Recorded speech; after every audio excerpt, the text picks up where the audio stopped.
Gets kita, gets mo ko, Alfonso Light tayo. Gets sa lasang hanap mo.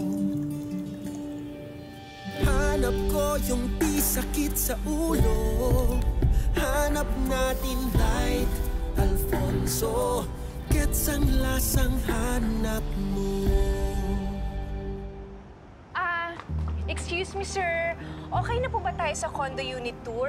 At medyo kanina po kasi tayo eh. May isang kliyente pa ako. Sorry. Pag-isipan ko pa siguro. Pakihugasan na lang din yung baso ng brandy na ginamit nyo. Display ho namin yan eh. Binawasan mo pa. Tsaka pwede ba pakiayos nung kama? Sige.